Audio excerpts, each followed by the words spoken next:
episode of Getting to Know. This week we have Mitch Clisby in. Mitch, how are you going? Very well, thank you. Thanks for having me. My pleasure. What have you brought in for show and tell? Okay, I've brought a few things in. My first item is a Melbourne football, which was purchased in Adelaide, can you believe? Great. It was a present from a few friends of mine the day after I got drafted. And that was quite a quick turnaround, was it? The boys getting this message to you? You were drafted quite quickly and then came over? Yeah, so the day I got drafted was basically my last day in Adelaide because the next day I had to fly to Darwin. So for them to go find a Melbourne footy in Adelaide and then all sign it and get it to me within 24 hours meant a lot. That's commitment. And there's a few nice messages on there, so yeah, I cherish that a lot. Great. That worked by the boys. My second item, so this is a bit softer. This is a rug that my grandma made me when I was younger. Yeah.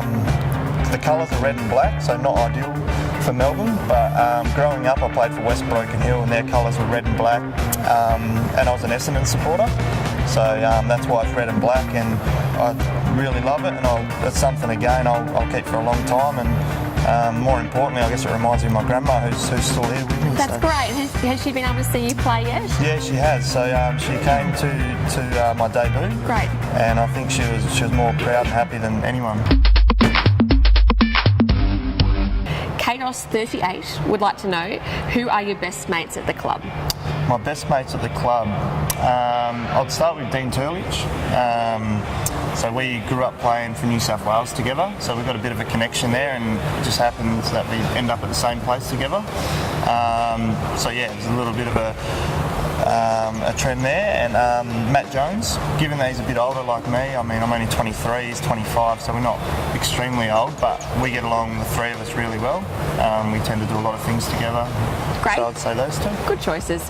Beth Lockhart would like to know, do you plan to stay in the number 50? It's a very good question. I've been told to by a few people, and Around the club? around the club and outside the club. Obviously it's a very unique and rare number, but I think if I keep it, people will remember me for wearing the number 50. Yes.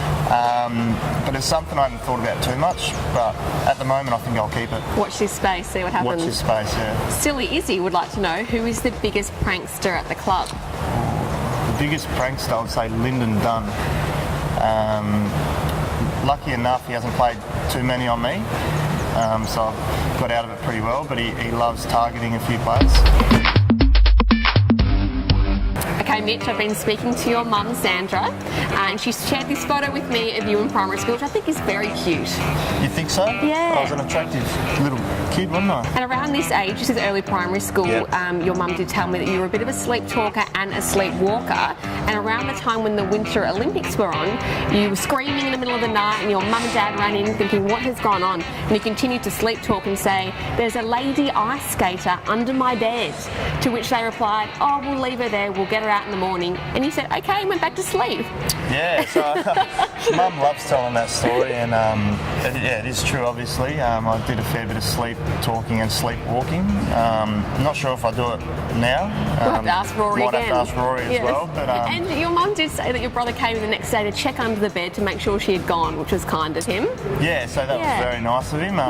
He still hasn't let me forget about that night, even till today. Yeah. So he'll probably never forget about that, and I'll have to remember that for the rest of my life. And now everyone else knows about it too, so the story's going to keep alive. So there you go, yeah. Really letting everyone know your sleeping habits, which is kind. Yeah. Well, hope you've enjoyed getting to know Mitch and his unusual sleeping habits. You can tune into Twitter, Facebook and Instagram next week to ask a player a question. See you then.